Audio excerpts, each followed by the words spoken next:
So without further ado, I would like to introduce our colleagues from Life Project Life Against Bird Crimes, Jeremy Harry and Jessica Williams.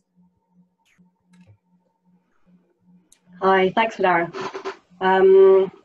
So my name is Jessica Williams. I will just be giving a brief introduction to the Flight for Survival campaign and the LIFE project and the associated projects under this campaign. And then Jeremy Harry will continue the presentation on the more communications aspects. So my name is Jessica. As I said, I'm working for BirdLife International. For those of you that haven't heard of BirdLife International, we're one of the largest environmental organizations in the world. We have a partnership model, so national organizations become members of the partnership, so they're autonomous. It's quite a grassroots partnership in that the NGOs join and carry out the work on the ground, but as I said, are completely autonomous. So BirdLife International is made up of 120 plus of these national environmental organizations. And our mission, as the name suggests, is to protect and conserve wild birds. But we also work in habitats and use birds as a key species to indicate biodiversity levels. So we kind of use birds as an entry point for more broad biodiversity issues. And we also have a big focus on working with communities and sustainability. So it's not just birds.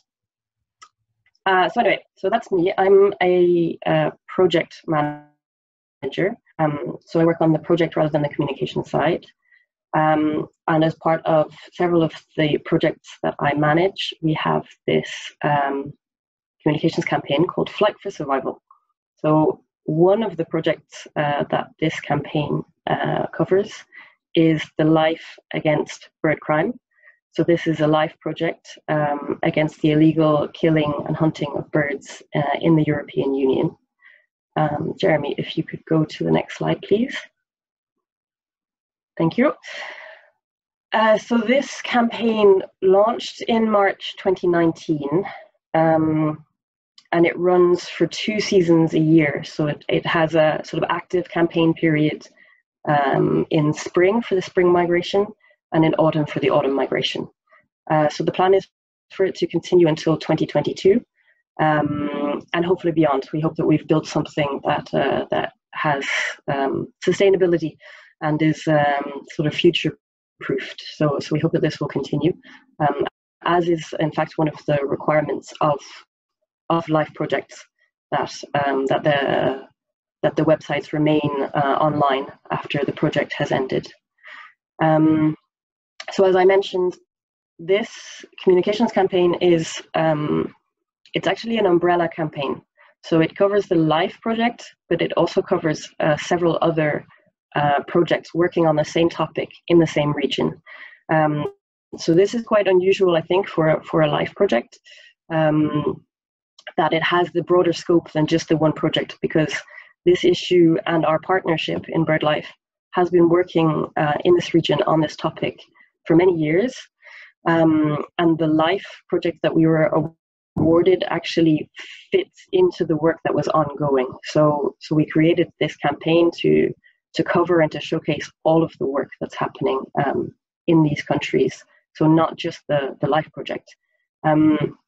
So you can see here some of the partners that are involved. There are 8 main partners benefiting from the campaign, let's say, whose work is more prioritized, more showcased. And then there are supporting partners, including ICN, Euronatur, VCF, one of the donors, the MAVA Foundation. But the campaign is wider than this. So actually 50 plus organizations around the world were actively supporting this campaign and sort of promoting the content that was either drafted by themselves or by these 8 core partners. Um, maybe we can flick onto the next slide, please, Jeremy. Great. And so the focus of the campaign actually was threefold. Raising awareness was the primary focus of the work that's going on under the LIFE project and under these other projects. So really showcasing the work on the ground, the partners, and trying to get international attention on this issue of illegal killing of birds. And the second goal was to raise money. So again, this is quite unusual for a LIFE campaign, a LIFE project. This was a requirement from some of the other projects that this campaign was covering. So we've included this donate button, but this isn't a requirement, and in fact, it's unusual in a LIFE project. So for the purposes of this presentation, I think that we won't focus on the fundraising aspect. Jeremy will focus on the awareness raising and what we call raising hope. So this is really showing that although this issue is complex, it's difficult, it's very emotional, we show that there is solutions. So this was really our intention, to show the work that we're doing and showing that projects like the LIFE project really do provide solutions to the issue. So I think that's it from me, and I'll pass now on to Jeremy, who will continue on the awareness raising elements of the campaign. Thanks. Thank you very much, Jessica. So yes, now I'm going to talk to you about the awareness raising component of the campaign in more detail. So our awareness raising goals can be structured along two lines. So mainly we want to raise awareness about the illegal killing of birds and against the illegal killing of birds, of course, specifically along the Eastern African Eurasian flyway, which you can see on the map. And also we wanted to raise awareness for conservation, to promote the work done by our partners to protect migratory birds across flyways. And so here there's a sort of formula where it's like the illegal killing of birds is the problem, conservation is the solution. And that's a kind of communications formula that you can apply to many different types of projects, sort of the disease and the cure. And that's what the rest of the communications work sort of follows this construct that I hope you will see. Now our audience was made up of mainly focusing on the EU and the partner countries we had in the project, young-ish people, because we were focusing on reaching via social media, namely policymakers who have the potential to make a change on the legislative framework for bird conservation, nature lovers, which we could get to be interested in the topic of bird protection, and bird watchers. So in a way, we were building upon our existing audiences. To some extent, the project's audiences were audiences which we were already reaching, but we were also expanding to further audiences. And now on our messaging, so the way I was talking earlier about the goals and the audiences, because we, at the beginning of the project, for a strategic approach of communications, we would break it down into the goals, audiences, messaging, and tools. So which is what I'm trying to show also. And we were focusing on a sort of double-edged approach. So emotional messaging and rational messaging.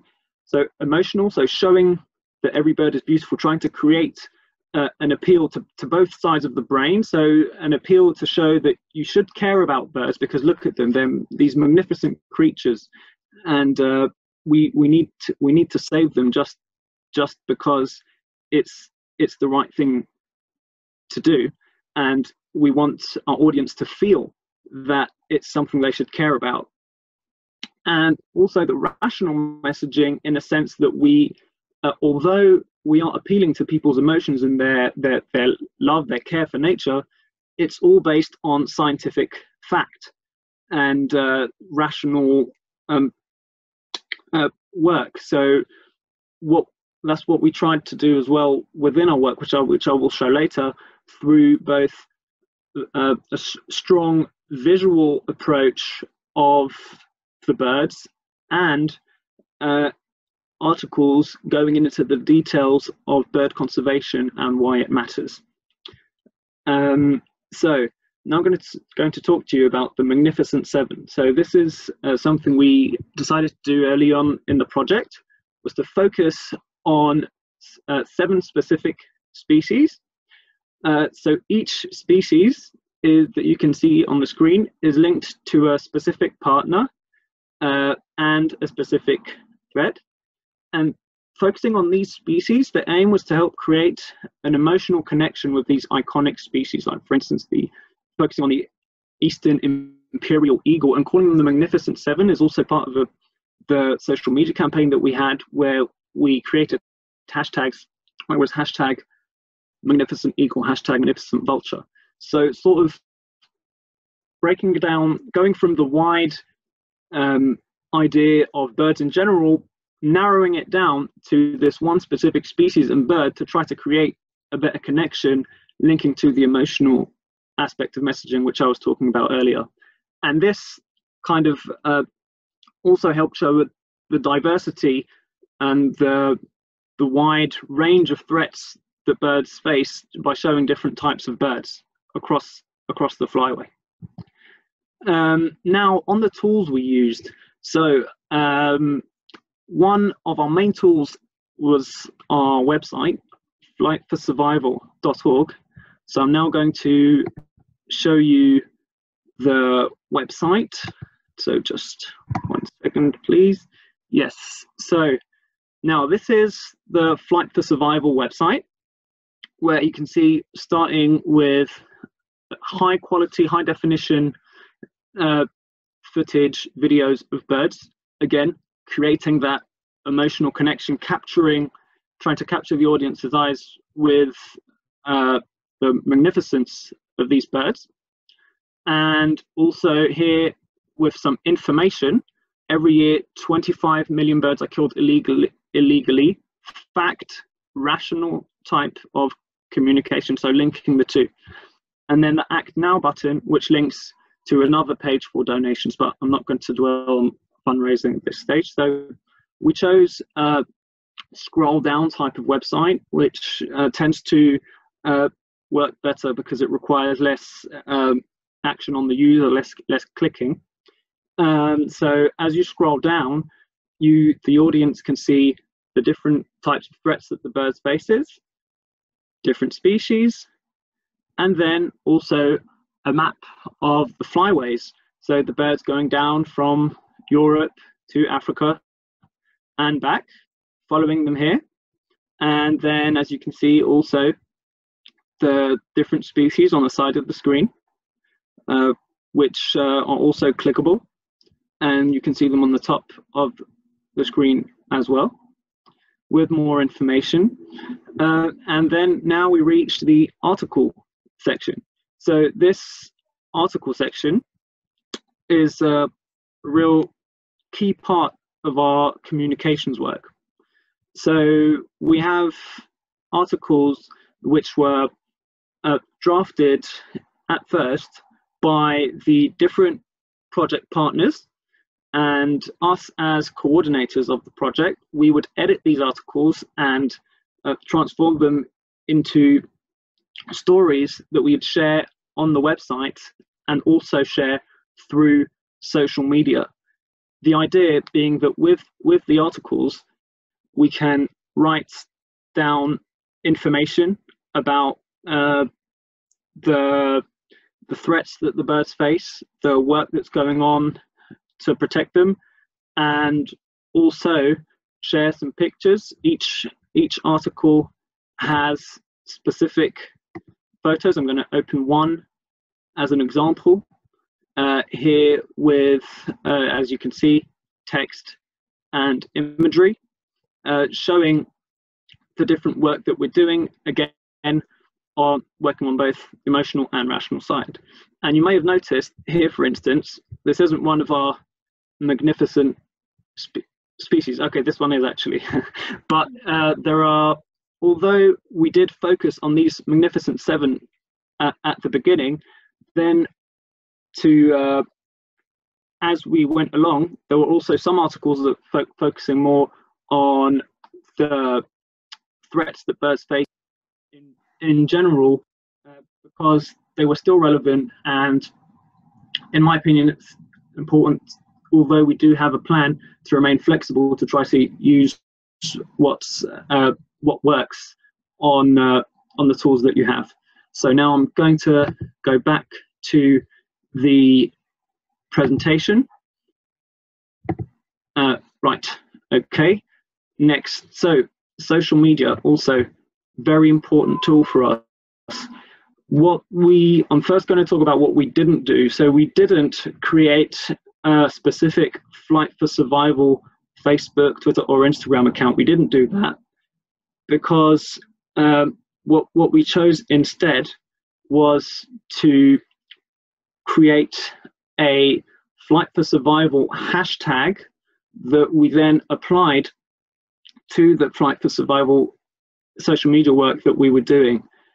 This is because, firstly, building a social media account from scratch takes a lot of work and effort, and in fact budget, to build up to a specific audience. And we already had our existing social media accounts, us as BirdLife, and also our partners, with which our audiences, as a matter of fact, already corresponded in great part to the audiences that we were trying to reach. So it allowed us to, by using our own existing social media accounts, it allowed us to reach them.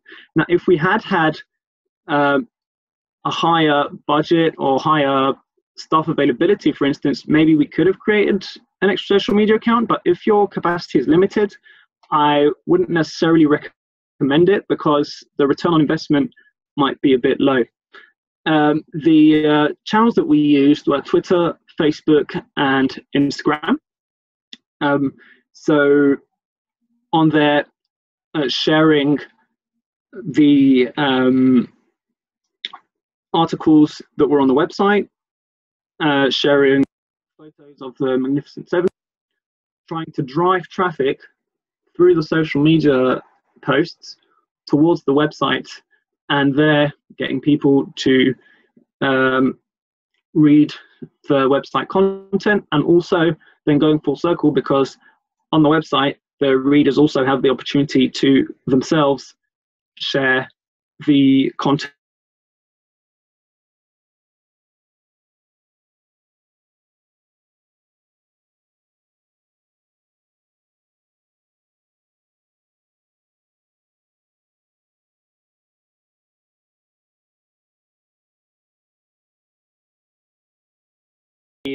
If they ask them, and it's also when you have some people within your social media community who are active, they can act really as a strong influence for your work, because they can then share what you're communicating in their different groups within their network, and so on. Now, the flip side of that is that you also sometimes on social media can get trolls. Now, depending on the content, it would be different, but we've had the unfortunate experience of having people who support the illegal killing of birds coming and writing very inappropriate messages on our posts.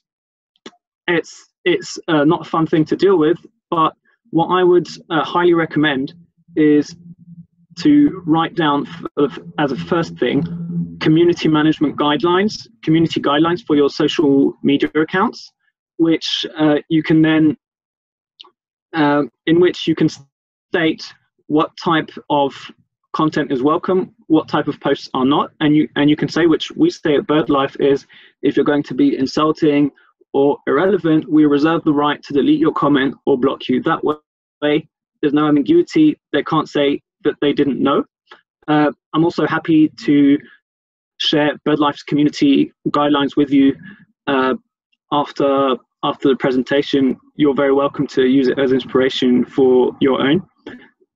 And a good thing also to, just one more thing on that, is that for the trolls, is if you have nurtured your positive community correctly, they will automatically, the positivity will overtake the trolls, and you won't have to actually step in yourself. That's the ideal situation. Here are some examples of a few posts that we posted on Facebook. So you can see the on the left, pictures, trying to do high quality pictures of birds with the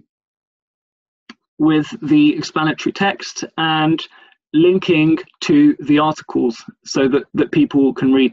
Now you can see an example on the right. It might be difficult to look at, and this is one of sort of negative imagery, if you will, where we're not showing the bird in living and wild, but showing what we're trying to prevent, the bird that's being illegally captured and killed for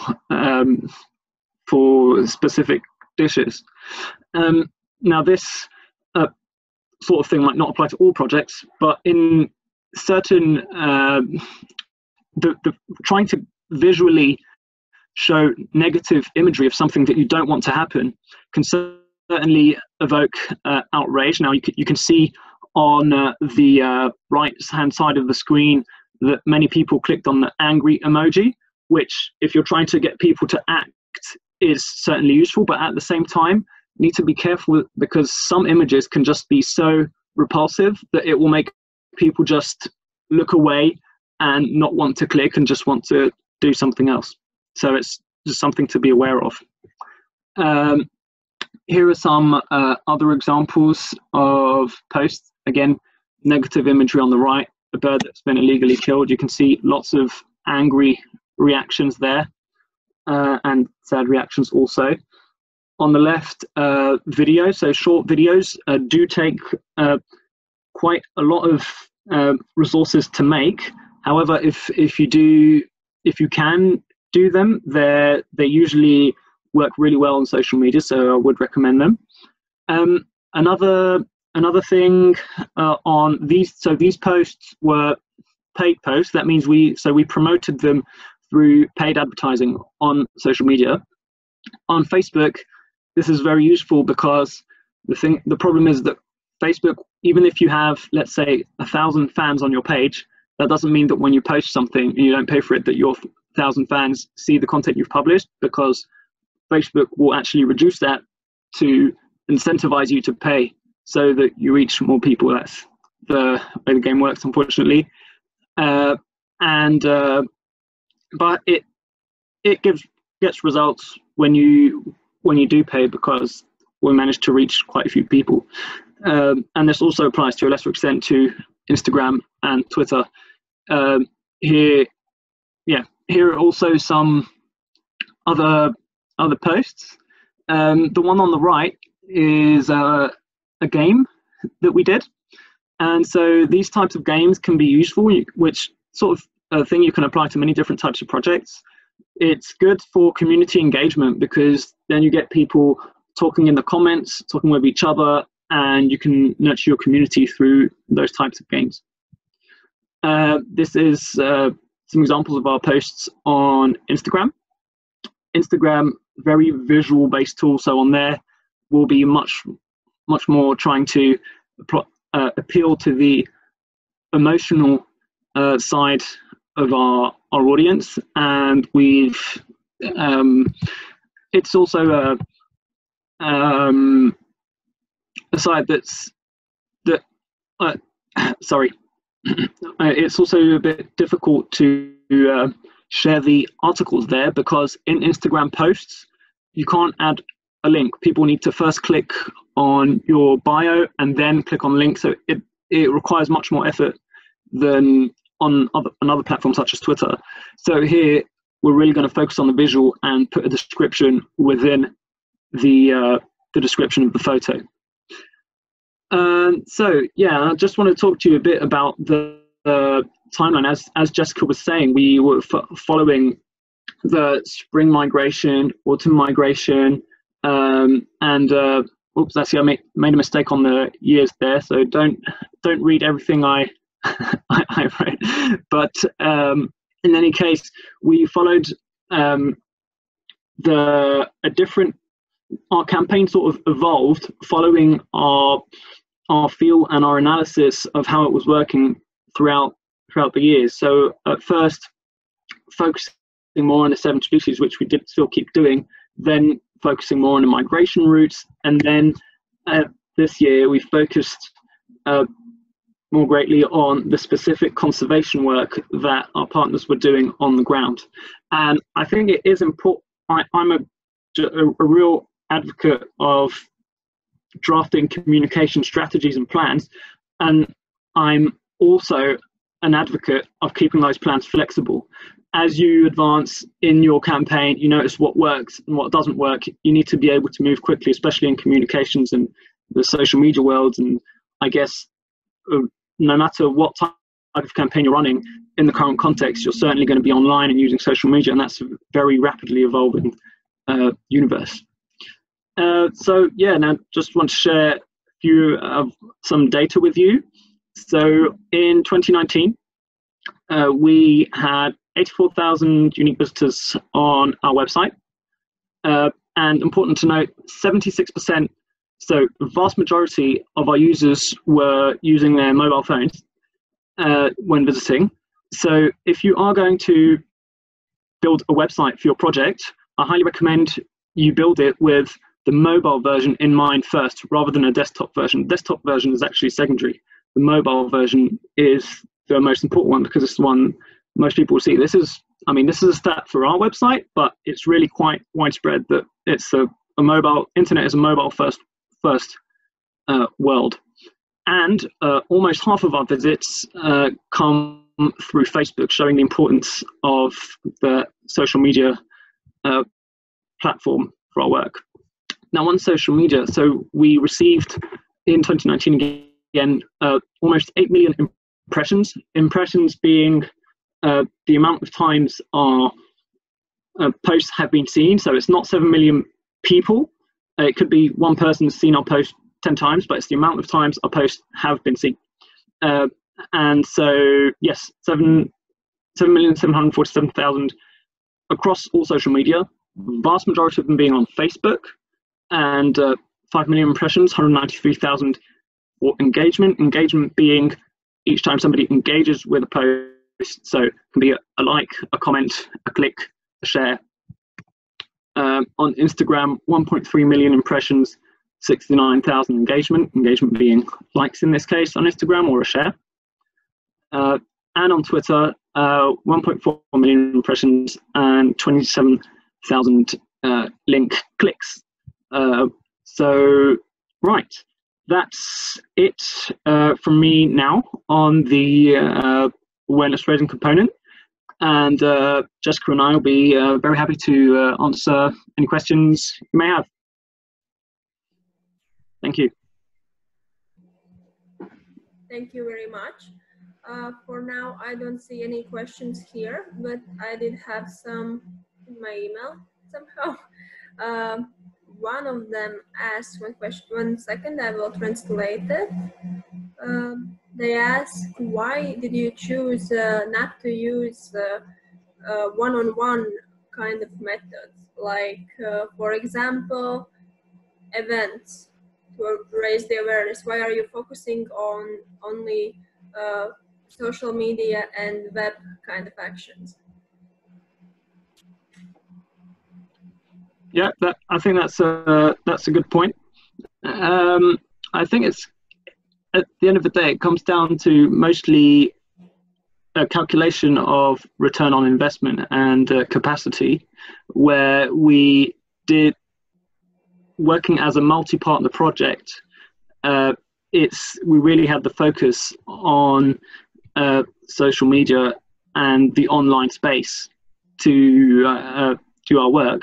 That being said, I didn't talk about it actually in the presentation, but we did take part in certain events such as Bird Fair 2019.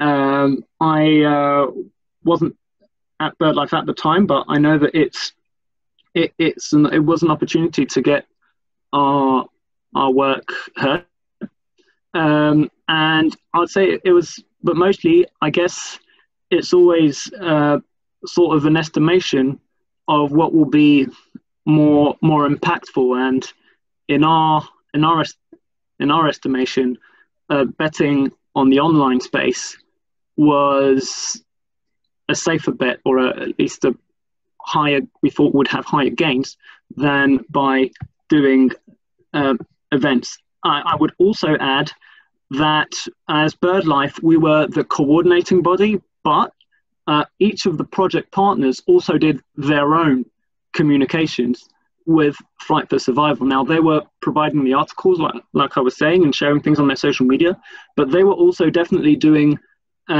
work on the ground with people, as you were saying, like the one-on-one sort of contact, which as a coordinating European partner was perhaps more difficult to apply because they've got volunteers, such and so on. I know, for instance, our partner in Cyprus had an educational program for children.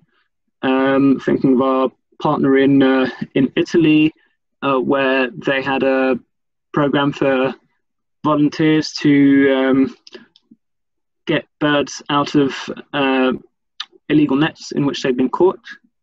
So yeah, I don't know, Jessica, anything to add on that front? Yeah, I think that actually that summarizes it. We, as the coordinating body, we didn't have those face-to-face events as much. Bird Fair that you mentioned, World Migratory Bird Day, we did a few things, but again, it was mostly virtual. Yes, and it was up to, then I know that the communications, Jeremy and the rest of the communications team developed all of this content that then the national partners used to fit their local context. So it was very flexible, as Jeremy said earlier, in that the platform existed, and then it was up to the individuals in the other beneficiaries to use that as they wanted. And I'm thinking in particular of our partners in Albania, who projected the Flight for Survival, this logo or this image that you're seeing behind us, projected this onto, I think, a city hall and had an outdoor public event with this beautiful image projected onto a building. So people were really creative in using the content in a way that suited what they were doing and what their audiences appreciated. So yeah. Thank you. I think it answers the question. We have two more questions, but they are about the same topic, so I will just ask one of them. The question is, how do you measure the impact of your project? I mean, impact, not the reach of the audience. I think that's a good question. So there's the impact. I mean, there's the impact of a project, and then there's the communications impact. And I think both are linked. But to measure the communications impact, the performance indicators that we would use are those that I spoke of in terms of impressions, social media impressions, engagement, and visits to the website. Because that is, we're not so much going to focus on the output. We're not going to focus on how many tweets did we tweet or how many Instagram posts did we post, but rather how many people did it reach and how many times did they see it? How long did they stay on the website, for instance? Another thing is also the way they, like on Facebook, you've got the options to react differently to the post with the different types of emojis. That's also a way to measure the sort of impact, the sort of feel that our posts induce in our audience. So that's more on the communications impact, then on the project impact itself, perhaps Jessica, you'd like to answer that?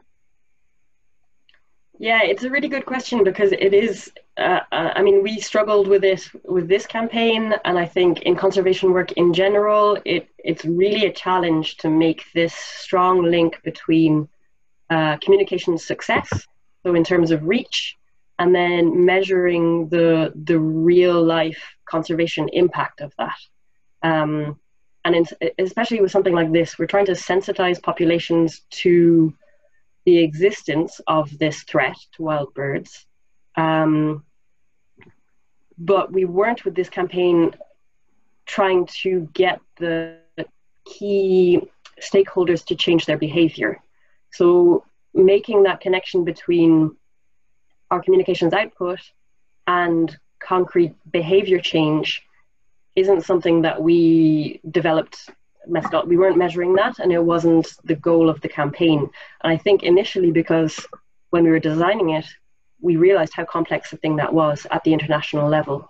At the national partner level, that link is a little bit easier to make, because you can, as I said, with the event, you can tailor your communications output to a specific target audience. So this could be policymakers, for example, or it could be the perpetrators of these crimes.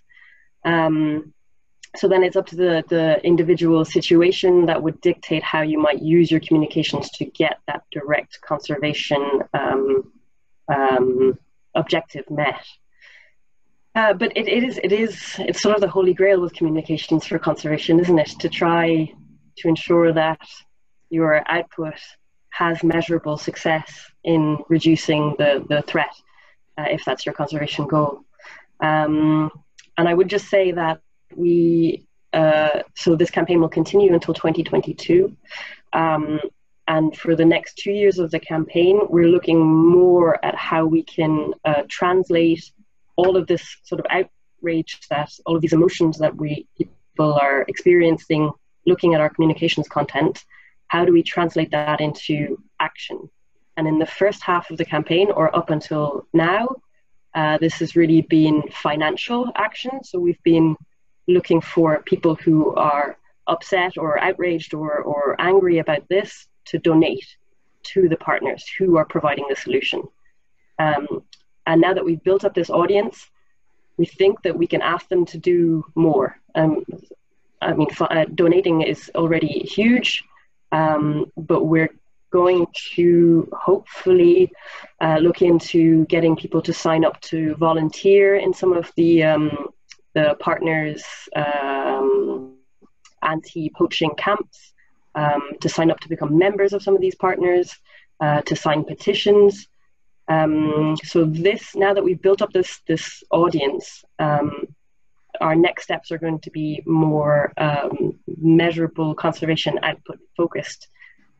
So we hope to get that in the next 2 years. Hopefully that answers. But yeah, it's tricky, and it's a good question. I just add one thing. Also, it's because in a way we're trying to induce a cultural shift and culture is just a very difficult thing to measure. It's a long-term thing. That's what makes it complex too, I think. Yeah, I think this question might be the key why we have so little of these kind of projects in Latvia as well. It's really, really difficult to define this kind of stuff. We have one more question. It is, what was the most controversial post in this campaign? How did the discussion go about this post? I don't know about the most controversial post, but there was certainly some, when we were calling out specific acts of illegal hunting in Malta, for instance, which is a country that has a lot of issues with the illegal killing of birds and clashes, in fact, between conservationists and hunters. And you would get people commenting on the posts, trying to using ad hominem attacks, so trying to denigrate the people working with our Maltese partners, accusing them of just baseless claims of that they just want to save birds for the money or whatever, as if there was that much money in saving birds. But I mean, it was just a lot of ridiculous things, and you get some people also who will comment with pictures of themselves with dead birds, just trying to provoke us with those pictures. And so that's, yeah, it's very often when it came to specific, it wasn't just the pictures of the beautiful birds that caused controversy. It was when we were talking about illegal hunting and calling it out, and people saying, but that's our tradition, who are you trying to tell us what to do, that sort of thing. Yeah. Thank you. I think that was the last one for now. One person asked if they can reach out to you personally, but I have lost the comment. I don't know where it went. But yeah, someone wanted to reach out to you guys, or else from the team. Maybe they can write to me and then I can connect you guys, or yeah, that sounds great. Okay, so anyone who wants to ask them something specifically, you can write to me. I will show my email or just post it here on the chat, and then I will just connect you guys. Okay, thank you very much. It was really nice to hear from you, and I think I will give more to our next lecture. Thank you, guys. All right, thank you very much. Thanks for having us. Thanks. Bye. Bye. Es arī pārslēgšos atpakaļ uz latviešu valodu un došu vārdu Ievai Bērziņai no CSDD. Ieva, vai tu mani dzirdi?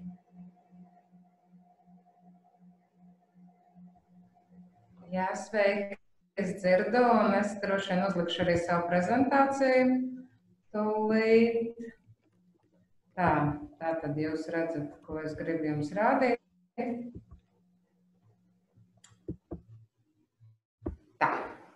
Tātad es esmu gatava jums stāstīt par sociālām kampaņām un CSDD pieredzi un ieteikumus, slikto un negatīvo pieredzi, visu, ko mēs esam pārdzīvojuši vairāk nekā 15 gadus.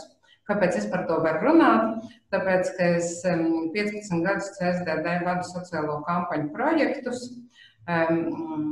Es esmu darbā no A līdz Z. Tas nozīmē, ka es sāku ar darba uzdevumu izstrādi un beidzu ar atskaitīšanos, dažādu pārmetumu un diezgan bieži arī uzslavu saņemšanu. Un tā kā es esmu praktiķis, neesmu teorētiķe, man ir prieks, ka es esmu šajā konferencē, jo patiesībā es esmu ģeogrāfs pēc izglītības, pamat izglītības un arī pēc dzīves aicinājuma. Un vēl es gribu teikt pašā sākumā to, ka šī prezentācija būs diezgan intīma, tāpēc, ka es tajā esmu izmantojis daudzus darba materiālus, bet man liekas, ka tas nodara arī citiem, lai mēs saprastu, kā mēs ātri varam un kvalitatīvi nonākt līdz rezultātam. Mana prezentācija dalīsies 3 daļās. Es sākumā izstāstīšu par to, kā mēs CSDD organizējam iepirkumu, un ne tik daudz no juridiskās puses, bet vairāk no darba uzdevuma puses, un kā mēs vērtējam aģentūru piedāvājumus. Otrā mana daļa būs kampaņu realizācija, proti, kā piedāvājumus mēs realizējam dzīvē, tātad skices novedam līdz rezultātam, un trešā daļa man būs tā, ko mēs saucam par rezultātu apkopošanu, varbūt kādu uzslavu saņemšanu, varbūt kādreiz arī secinām to, kas kampaņā nav tik labi izdevies. Par to, gan es runāšu visu laiku, un lai gan mums ir vairāk nekā 40-50 kampaņas realizētas, jāsaka, ka mēs katru reizi mācāmies un katru reizi iegūstam kaut ko jaunu, un nākamajā kampaņā mēs to realizējam vai arī ņemam vērā un no kļūdām mācāmies. Tātad, par sevi es jau izstāstīju, tātad, es esmu CSDD jau no 2005. gada sena, bet sāksim tad ar kampaņas darba uzdevumu. Tātad, kā mēs to veidojam? Svarīgi, ka tu vari kampaņu uzrakstīt vienā A4 lapā, proti, ko tu gribi izdarīt. Tas sākumā ir īsts tēmas apraksts, par ko tu taisi kampaņu un kādēļ ir problēma tajā varbūt arī pamat galvenie statistikas dati. Otrkārt, cik ilgi tu kampaņu taisi. Es būtu ļoti priecīgi taisīt kampaņas 6, 7, 8 mēnešus, bet, protams, tik daudz naudas un līdzekļu mums nav. Bet mūsu kampaņas parasti tiek realizētas vēl 4 līdz 6 nedēļas, ir bijušas arī garākas līdz mēnešiem, bet iespējams, ko mēs domājam par nākamo gadu, ka tik tiešām vairāk vajadzētu pāriet tīri uz sociālām kampaņām, bet tas, protams, atkarīgs ir no auditorijas, par ko runāšu nedaudz vēlāk. Mērķis.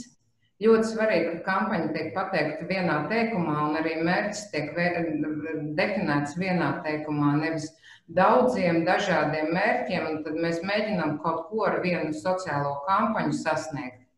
Par auditoriju runājot, auditorija un tās raksturojums un arī auditorijas uzrunāšanas forma ir ļoti atkarīga no pirmskampaņu pētījumiem.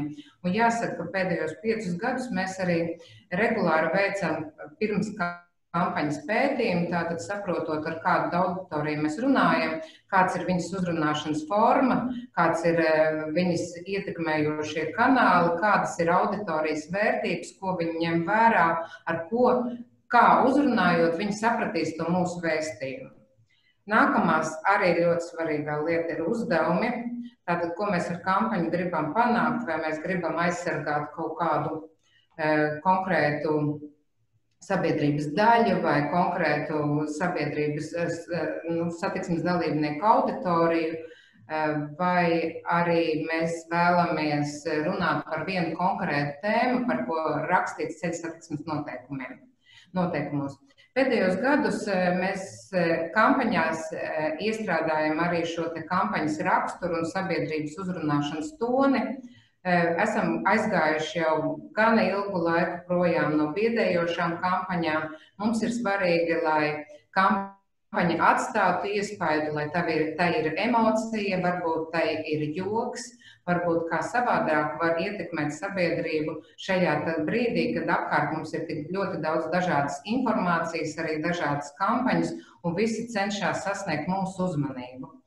Nākamā lieta, protams, ir jāsaprot, kāds tad ir kampaņas apjoms, kāda būs kampaņas galvenie elementi, vai tas ir video materiāls, radio, digitālie, dažādas sociālās vidas risinājumi, vide un publicitāte. Tātad mēs esam vienā A4 lapā sapratuši, īsi koncentrējuši visu, ko mēs vēlamies.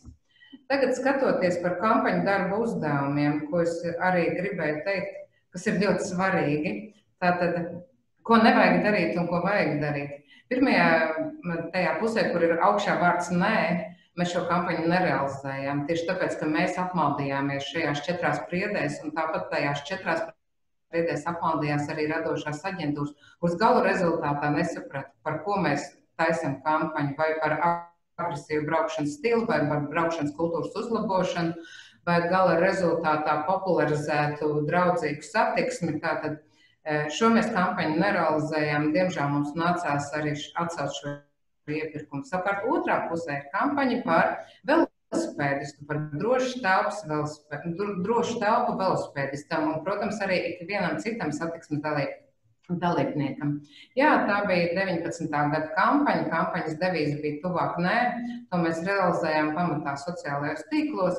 Un kampaņa bija veiksmīga, un mēs arī skaidrojam, ka ne tikai velosipēdistam, bet arī motobraucējiem, arī autovadītājiem jārūpēs, lai viņu riņķī būtu droša telpa, kas viņus pasargātu no pārējiem satiksmes dalībniekiem un arī varētu viņam iedot to brīvības sajūtu ceļu satiksmē. Kas mums ir svarīgi, kad mēs izvēlamies aģentūru un ko mēs definējam nolikumā, kādas ir prasības aģentūras? Tātad pirmā ir kvalifikācijas prasības, tātad aģentūras līdzinējā pieredze un atsauces, ar ko tā ir strādājusi līdz šim, bet kas man kā projektu vadītāja no SDD puses vienmēr ir bijis svarīgi, tātad kas ir tā komanda, ar ko mēs tālāk strādāsim.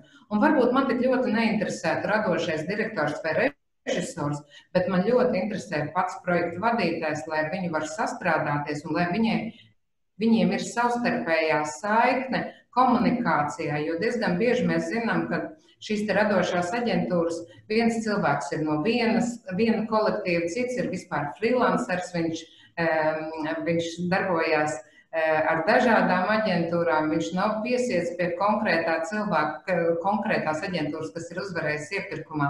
Tātad mums ir svarīga komanda, un to mēs varam vērtēt gan no viņu pieredzes, gan arī pēc tam, kad viņi atnāk uz kampaņu prezentācijas sarunām. Otrs ir radošais risinājums, ko mēs arī vērtējam, pēc tam to nedaudz vairāk pastāstīšu. Protams, mums ir svarīgi redzēt, lai ir pilnībā izprasta tēma, lai aģentūra ir, kā teikt, tēmā iekšā, lai viņi dzīvotu ar savu piedāvājumu, lai viņi pārdzīvotu par tēmu, un lai mēs skaidri saprastu, ko tad aģentūra ir domājusi, kāds tad būs šis te videoklips un tālākie citi risinājumi.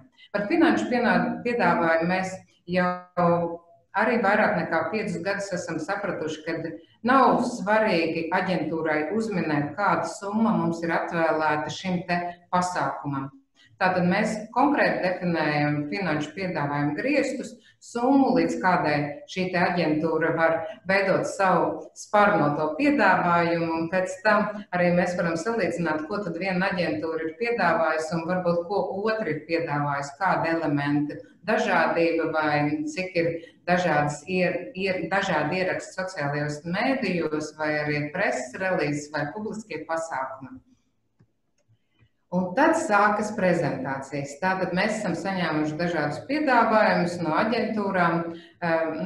CSDD vidēji saņem no 4 līdz 9 dažādiem piedāvājumiem uz lielo kampaņu konkursiem, un mēs viņus lūdzam uz sarunām. Tātad viņi var atnākt, mums pārliecināt par savu ideju, vai arī gluži pretēji mēs varam saprast, šie cilvēki tiešām nav sapratuši to, ko mēs esam vēlējušies, un iespējams, ka tā ir vai mūsu pusē, ka viņi nav kaut ko sapratuši. Tātad mēs vairāk, papīrs ir papīrs, un papīrs pacieš visu, bet papīrs nesatur visu to radošo domu, ko radošie cilvēki ir gribējuši mums un pēc tam caur mums sabiedrībai pateikt. Tieši tāpēc šīs te sarunas ir ļoti svarīgas. Mums ir svarīgi, lai radošā aģentūra prot prezentēties arī laikā. Atsevišķos gadījumos mēs piesaistām šīm te sarunām dažādus ekspertus, piemēram, motobraucēju kampaņā mums ir motobraucēji bijuši vai skūteristi piedalījušies. Un arī caur jautājumiem un atbildēm mēs saprotam, vai visa tā jautrā komanda, kas ir sapulcējusies, visi domā vienādi. Kas ir svarīgi visā iepirkuma procedūrā, ko es arī esmu izcēlusi ar 3 izsākuma zīmēm, tātad visiem pretendentiem ir vienādi spēles noteikumi. Tātad mēs nevaram sākumā pateikt, mēs ar šo pretendentu nerunāsim, mums viņa prezentācija vai jau piedāvājums īsti nepatīk. Nē, mēs runājam ar visiem un ļaujam izteikties visiem. Un to, protams, arī nosaka iepirkuma likums. Un arī vērtēšanas kārtība ir skaidri atrunāta nolikumā, tātad, ko mēs vērtējam katrā gadījumā. Šeit arī ir viens konkrēts kampaņas vērtēšanas kritērija parādīti, tātad kampaņas kopīgā koncepcija, devīzes auklis, plakāts vizuāls, videoklipa idejas, atklāšanas pasākumu un arī, proti, šo te kampaņas prezentāciju mēs arī novērtējam ar 10 punktiem. Lūk tā.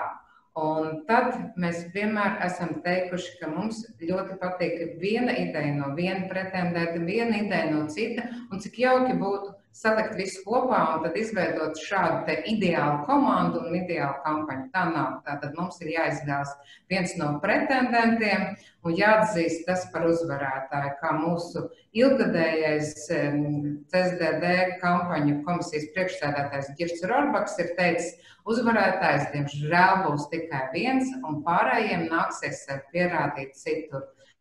Skarbi, bet reāli, un tad mēs esam tikuši līdz šī te piedāvājuma skaistam rezultātam. Tātad radošā aģentūra ir priecīga, viņi ir saņēmusi uzvaru iepirkumā, viņi var sākt realizēt kampaņu, un tad mēs zvanam šim te radošās aģentūras projektu vadītājiem un sakam, tagad tikai sāksies īstais darbs. Tātad šobrīd es esmu izstāstījis jums pirmo savu prezentācijas daļu par to, kā mēs veidojam nolikumu, kā mēs esam tikuši līdz radošai aģentūrai un gala radošajiem piedāvājumam. Vai tik tālu viss ir skaidrs un vai jautājumi ir kādi jau šajā brīdī? Izskatās, ka tik tālu viss ir skaidrs. Paldies, Ieva. Labi, tad es turpinu. Kā mēs tālāk darām? Tātad mums ir Forša Feina Latvijas radošā aģentūra. Viņiem ir jāveido kampaņu videoklipi, audio risinājums, sociālo tīklu risinājums, plakāti, devīze un, protams, arī jārealizē visa kampaņa. Skaists piedāvājums, sāksim no darbu, bet tad sākas mūsu CSDD atsevišķās pretenzijas pret kaut kādām lietām, kas līdz galam ideja ir forša, viss ir labi, bet kaut kas tajā piedāvājumā pietrūks. Un tātad sākamies pamatā par atsevišķiem kampaņas elementiem, ko es ilgadīgā periodā esmu sapratusi, kam ir jābūt un kā var arī izglābt visbezcerīgāko kampaņu. Tātad skaidrs, ka video klipā ir jābūt spēcīgam sākumam, proti sākumam tādam, kas var noturēt auditorijas uzmanību gan sociālajos tīklos, gan televīzijā, iztirzājumam ar problēmas parādīšanu, situācijas parādīšanu un, protams, arī nobeigumam ar piedāvāto risinājumu, kā mēs to sabiedrību ietekmējam. Un kas ir visbezcerīgākās situācijas un bezcerīgākās kampaņas, un ja kaut kas neiznāk līdz galam, tad mēs vienmēr tā kā kefā, Kefs teica, ka ir vajadzīgs ierocis prostitūta un pliki pupi, tad mūsu gadījumā mēs sakam, ka klipu vienmēr var izglābt bērns, zīmīgs acu skats un suns. Tas nenozīmē, ka mēs vienmēr to izmantojam, bet ja tiešām gadās, ka kaut kā tas klips neveidojas un kaut kā tas nobeigums nav tas, ko mēs esam vēlējuši, tad mēs kādu no šīm 3 sadaļām izmantojam. Un kā piemēru es jums parādīšu, piemēram, kampaņu Stūrē izkāp no telefona 19. gada kampaņa ar ļoti labiem risinājumiem un rezultātiem. Tātad šāds bija piedāvājums, tur dažādas ainiņas no kampaņas videoklipu, kas tika arī realizēts, tas bez būtiskām izmaiņām, un viņu gala piedāvājums bija šāds. Tātad šis te galvenais zombijs, kas ir pie autostūras runājis pa mobilo tāru, un tātad viņš saņem vienu izziņu no viņa pasaules. Un tad sākās mūsu un kopīgās ar aģentūru šaubas, vai tik tiešām šādi mēs spēsim uzrunāt auditoriju, un viņi sapratīs līdz galam, ko mēs gribam viņam pateikt, un vai viņiem šis te video stāsts liks aizdomāties, ka mobilā tālruņa lietošana ir bīstama, un kas viņiem ļautu un liktu izkāpt no šī te mobilā telefona. Tātad šāds bija piedāvājums un šāds risinājums.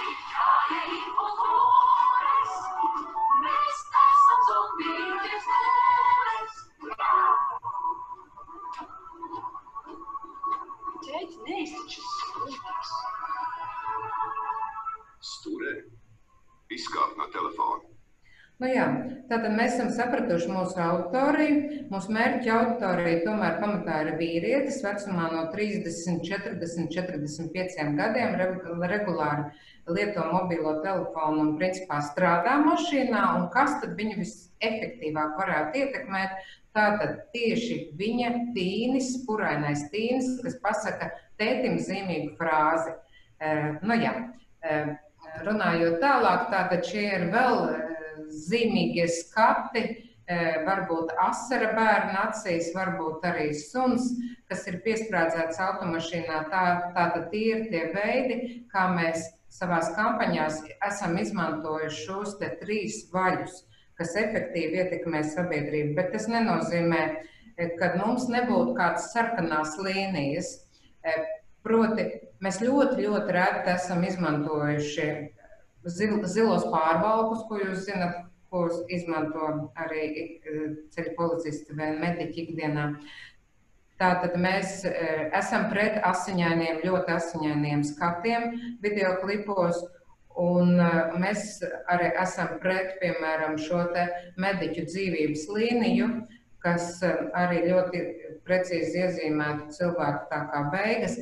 Tātad ir kaut kādas lietas, ko mēs darām un izmantojam, izmantojam un ko mēs esam atklājuši, kā efektīgi esam, un to arī izmanto citur pasaulē, mēs nekādu brīnumu neesam, bet ir lietas, ko mēs neizmantojam un kas mums ir tabū.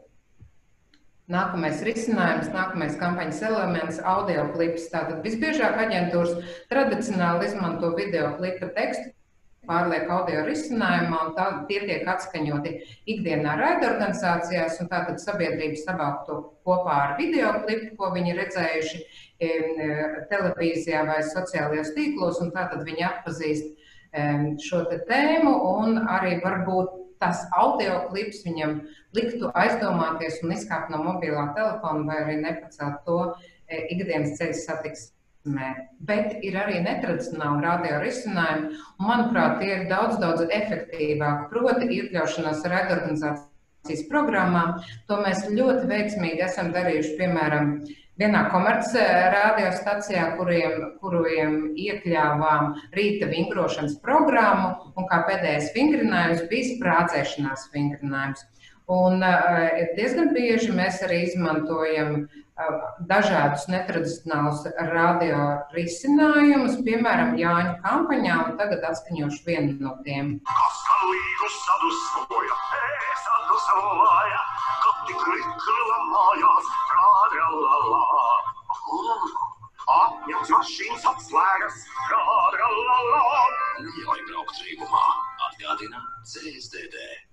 Jā, un šī ir tieši mūsu CSDD sadarbība ar konkrēto radio, un mums ir svarīgi, ja radio ir nācis ar iniciatīvu, un vispār, ja kāds no medijiem ir nācis ar iniciatīvu, un viņi tāpat kā radošā aģentūra deg ar šo ideju un ir pārliecināti par savu rezultātu, tad mums atliek vienīgi varbūt kaut kādā brīdī izņemt kādu necenzētu vārdu no viņa domātā teksta, jo viņiem arī jācīnās par auditoriju vai kādu slēngu, un tad mēs realizējam šo projektu, jo tiešām ir pilnīgi skaidrs, ka iejaukties šajā te radošajā risinājumā, to tik var izdarīt sliktāk, nevis labāk.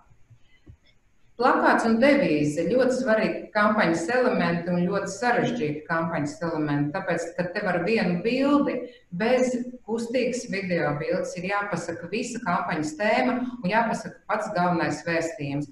Tātad arī šeit mēs skaidri zinām, ka plakātam ir jābūt spilgtam, krāsainam, nepārprotam, bez liekām detaļām un skaidri saprotot, par kādu tēmu tu šajā plakātā es runāju. Nu, šeit, piemēram, paskatoties beigta balla, nu, viss ir pilnīgi skaidrs, par ko mēs esam gribējuši pateikt šajā reklāmā.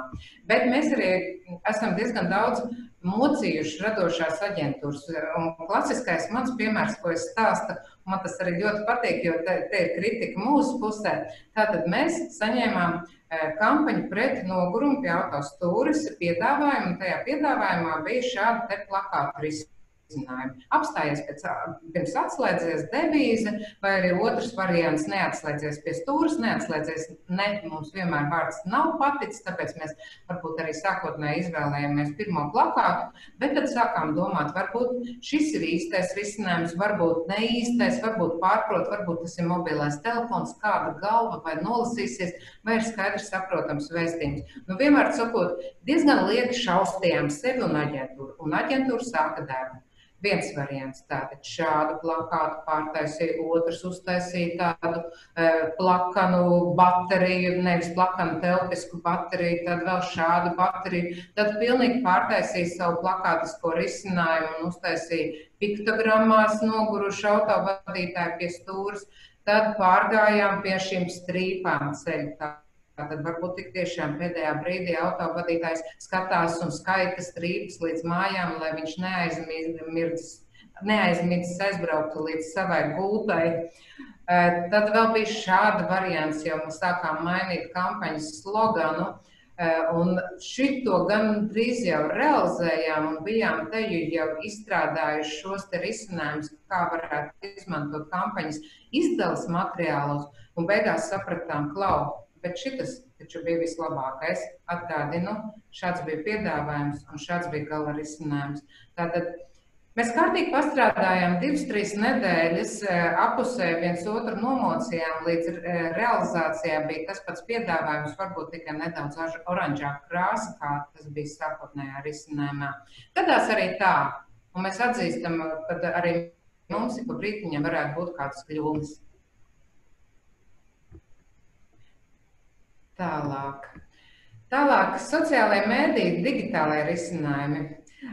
Runājot par to, man jāsaka, ka mēs esam viena no lielākajiem eksperimentētājiem šajā jomā. Iespējams tāpēc, ka arī mūsu sociālās kampaņas sākās tad, kad šie digitālie eksperimenti vēl bija Draugos LV, un mēs esam ļoti lielu Draugiem LV sekotāju skaitu izveidojuši, kuru šobrīd īsti nezinām, kā apkalpot, jo pamata auditorijas tagad mums ir Facebook, Instagram un Twitter.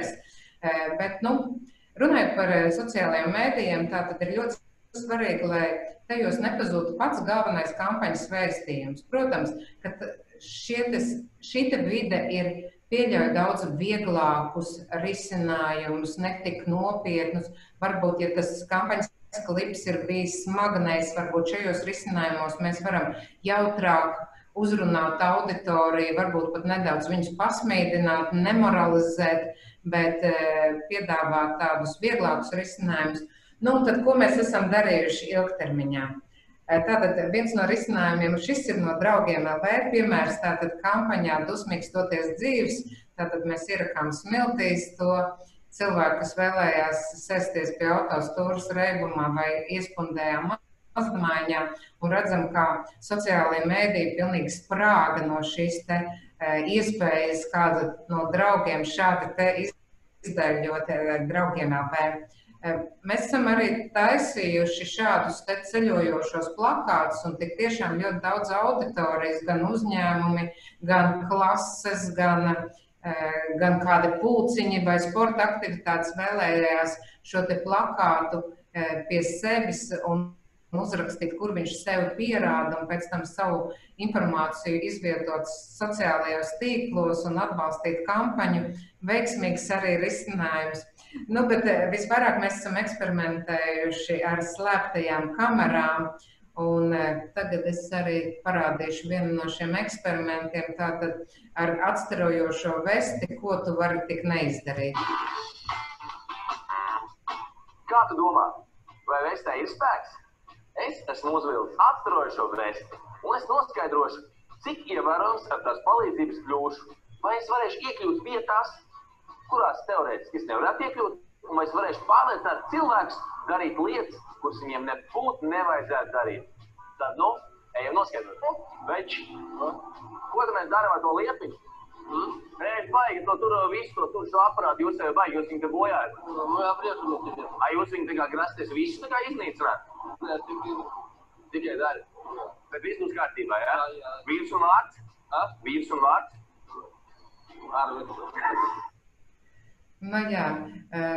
Sākumā mums piedāvāja aģentūra ļoti garu šo slēpto kameru, 3 minūtes. Mēs domājam, ārprāts, mēs nenoturēsim uzmanību. Kā mēs panāksim to, lai cilvēki noskatās, lai viņi saprot šo galveno vēstījumu, ka cilvēks vestē vairāk, un līdz ar to viņš arī labāk redzams ceļu satiksmēm.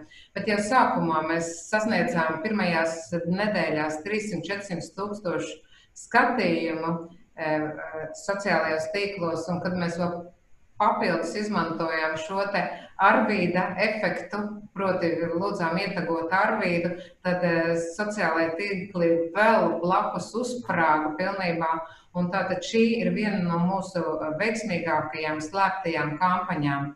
Protams, atkal jautājums ir, vai un cik daudz cilvēkiem mēs ar šo video materiālu uzvilkām vesti mugurā. Bet mēs runājām par vesti, mēs rādījām par vesti, tur var vairāk. Protams, arī kampaņai bija apkārt daudz un citādi skaidrojošie materiāli par to, cik metriem tu tumsā esi redzams bez atstarotāja, no cik metriem ar atstarotāju. Tātad šie visi papildus materiāli ap šo slēpto kameru tomēr aizvēl tādu bumbu lielāku, ka tomēr cilvēki apzinājās, ka tumsā, ja tu esi, tev ir jādara viss, lai autovadītājs tevi redzētu. Un vēl viens risinājums, šeit ir tāds noguruma kampaņas digitālais risinājums. Šajā gadījumā es domātu, varbūt, un arī šim risinājumam īpaši daudz laiki, kā teikt, un skatījumi nebija. Iespējams, ka tas ir pārlieku didaktisks, pārlieku tāds vienmuļš, lai auditorija skatītos to, dalītos ar to, bet, spēkas nauda noguruma kampaņā mums bija jāreklamē, un tas bija tāds mūsu viens no risinājumiem. Nākamā tēma, nākamais kampaņas elements. Liekas cilvēkiem, ka viņi ir uztaisījuši video materiālu, audio klipu, veiksmīgu plakātu un visu nodevuši pasūtītājiem, tad jau lielākam sunim ir pārkāpts, atliek tikai aste, pats mazumiņš, tātad uzturošā publicitāte. Mēs uzrakstīsim kādu sākumotnējo kampaņas preses relīzi, tad vēl pāris viedokļu rakstus, un tad jau būs gana. Es no savu viedokļa saku, ka uzturošai komunikācijai ir ļoti, ļoti liels spēks. Un uzturošā komunikācija prot arī dot kampaņai pavisam jaunu un savādāku skatījumu. Tas, ja mēs sākam kampaņu ļoti spilgti un pēc tam ir šķidrs turpinājums, un tad tu video vai audio klipus vai kādus digitālos risinājumus redz tikai atsevišķajos kanālos, un nav vēl otrs kampaņas vēstījums vai solis, tad kampaņa īsti līdz galam tomēr nav izdevusies. Un šeit atkal pieminējuši kampaņu stūrē izkāpt no telefona, un tātad te bija ļoti veiksmīgs risinājums decembrī. Mums bija 2-3 intensīvas nedēļas decembrī, kad mēs runājām ar sabiedrību par tēmu, proti par mobilā tālruņa lietošanas bīstamību. Un savukārt janvārī mēs aicinājām darba devējus iesaistīties, parakstot memorandu par to, ka viņi tomēr arī savos darba iekšējās kārtības nolikumos ierakstīs, ka tu, vadot automašīnu arī darba vajadzībās, nedrīkst lietot mobilo tālruni. Un mums arī priekškampaņas pētījums parādīja, ka ļoti daudz cilvēki aizbildinās, ka viņi pa mobilo telefonu runā tāpēc, ka kolēģis zvana vai priekšnieks zvana. Protams, bija arī citas versijas, kur teica, ka noteikti ceļ telefonu tad, ja bērni zvana vai vecāki vai ģimenes locekļi vai kāds mīļš cilvēks. Cilvēki prot daudz ko izdomāt, lai viņi sevi attaisnotu un attaisnotu savu rīcību. Un šī kampaņa, varētu teikt, nobeidzās ar to, ka mēs šajā gadā arī dabūjām teicienu gads spārnotākais teiciens. Es atvainojos nedaudz. Tagad viss būs kārtībā. Tātad mēs izrunājām par publicitātes pasākumu un to nodrošinājumu, un tad jau arī tie visi kampaņas elementi ir apskatīti. Tātad mēs esam realizējuši kampaņu, mēs esam sanākuši kopā ar radošo aģentūru, izrunājuši to, kas mums šajā kampaņā ir sanācis, kas ir sanācis veiksmīgāk un kas netik veiksmīgi. Un, protams, arī pēdējos gadus, gan lai salīdzinātu vienu kampaņu ar otru, gan lai saprastu savas kļūdas, gan arī atskaitītos par rezultātiem vai varbūt kampaņu pieteiktu kādā no radošo aģentūru konkursiem, mēs veicam arī kampaņu pēc kampaņas pētījumu. Protams, ka daudz kas ir atkarīgs no finansēm, cik tu daudz vari atļauties gan sākotnējos pētījumos, gan arī pēc tam. Un, protams, ka mums ir svarīgi, un arī mēs analizējam to, kāda ir sasniegta auditorija, vai ir sasniegta mērķa auditorija, kāda ir sociālo tīklu aktivitāte, cik ir posti, kurš ir bijis efektīvāks posts, kurā laikā ir ielikts šis te piedāvājums sociālajos tīklos vai risinājums kāds. Bet mums ir ļoti svarīga šī te ietekme. Tātad, kad ir bijis labs rezultāts, proti, ir laba ziņa, kad ir kampaņa redzēta, ir lieliska ziņa par to, kad ir cilvēki sapratuši, ko mēs esam vēlējušies viņiem pateikt. Ir ļoti laba ziņa, kad arī viņiem šī kampaņa ir tīri labi patikusi.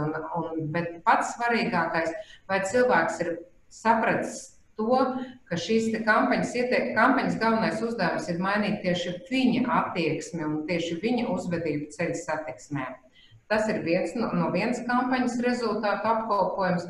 Šeit atkal cits vērtējums, tātad mēs redzam, ka 76% ir pilnīgi precīzi sapratuši, ko mēs ar kampaņu gribam pateikt, un sapratuši arī kampaņas aicinājumu. Tāpat viņiem ir skaidrs vēstījums, un tā ir augsta uzticamība, proti izglītojošā, iesaistošā funkcija.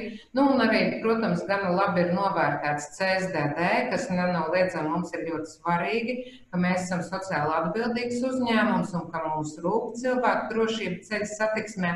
Bet pats svarīgākais ir šis slaids. Tātad 50% iedzīvotāji ir mainījuši savus drošības joslu lietošanas ieradumus, tātad katrs otrais un katrs trešais respondents, ja viņš sēž auto aizmugurējā sēdekļā, ir lietojis drošības jostu. Tātad tas ir pats svarīgākais, ko mēs esam panākuši ar šo te kampaņu, proti aizdomāties un ilgtermiņā aizdomāties par to, ko mēs esam vēlējušies viņiem pateikt un kā mēs esam vēlējušies, es teiktu, uzlabot viņu dzīvi, nevis apgrūtināt.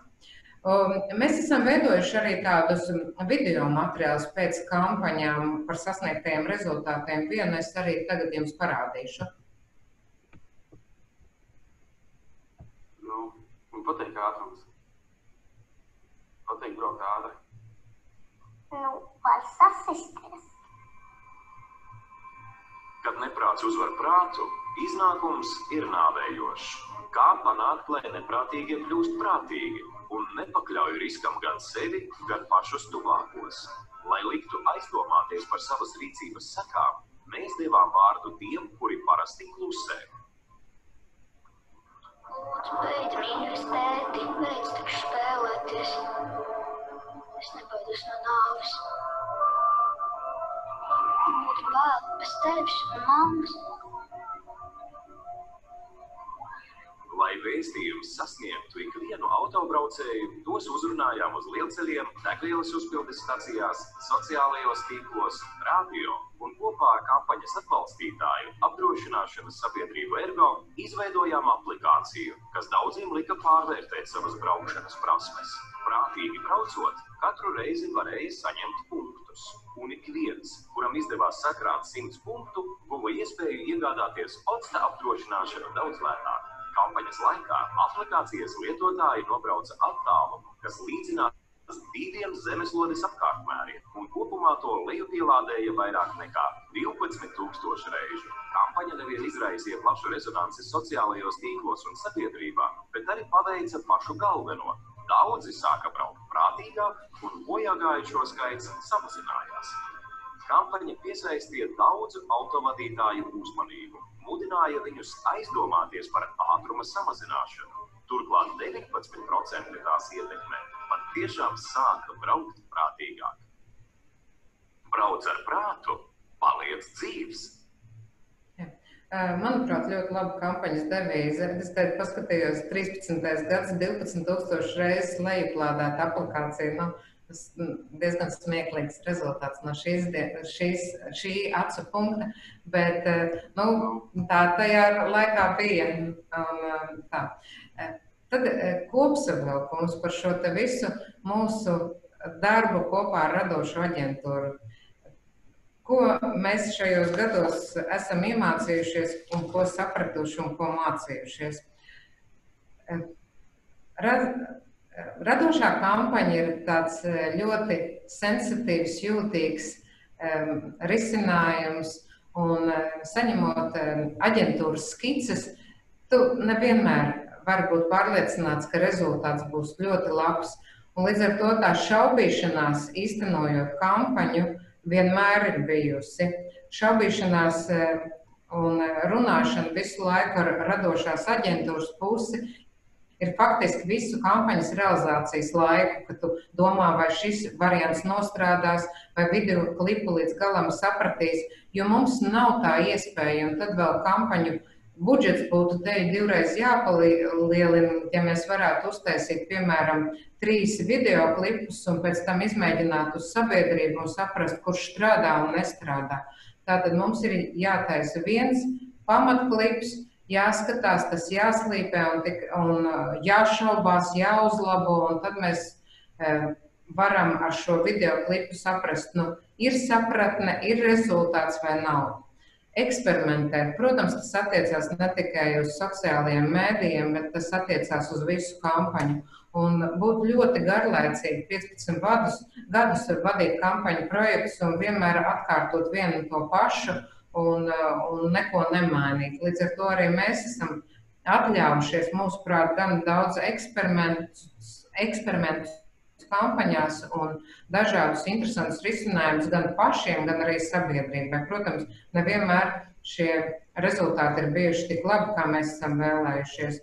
Un, protams, arī uzticēšanās radošajiem cilvēkiem, tiem, kuri tomēr ir savas jomas speciālisti, režisoriem, sociālo tīklu administratoriem, kuri prot saprast, kurā brīdī, kurā laikā labāk ielikt sociālajos tīklos postu, kad tas nostrādā, kad zibenīgi uz kaut ko ir jārēģē un jāatbild, vai arī kad kādā brīdī kaut kas ir jāizrauj no televīzijas ārā un jāsaprot, ka nē, šeit mēs esam pieļāvuši kļūdu un tā mēs turpināt nevaram, arī tā mums ir bijis. Bet tā ir savstarpējā sadarbība starp radošo aģentūru un pasūtītāju, kas, protams, laika gaitā izveidojās, un tāpēc mēs atgriežamies pie tās komandas, par ko es jums sākumā teicu. Tātad ļoti svarīgs ir, kas ir jūsu ekrāna otrajā pusē, un cik viņš ir aizrauts ar to ideju, ar ko tu gribi ietekmēt sabiedrību, mainīt tās uzvedību un domāt, ka sabiedrība, un arī cerēt, ka sabiedrība pēc tavas uzrunāšanas kļūs labāka un arī satiksme drošāka. Un tieši tāpēc ir labi būt labāk. Tāda bija mana prezentācija, un tā mēs šeit CSDD strādājam. Es te gribu pateikt, ka CSDD sniedz pakalpojumus, un tieši tāpēc es esmu birojā, un tāpēc arī man apkārt kādu brīdi kāds cilvēks ir un staigā, bet es nezinu, kā ir beigusies, vai ir beigusies valdības sēde, bet es ceru, ka ir labu. Paldies, Ieva. Man ir arī pāris jautājumu tev par lekciju, un valdības sēde ir beigusies, ir pieņemti jau vairāk ierobežojumi. Bet par tiem jūs uzzināsiet, tad, kad beigsies šī lekcija, pagaidiet.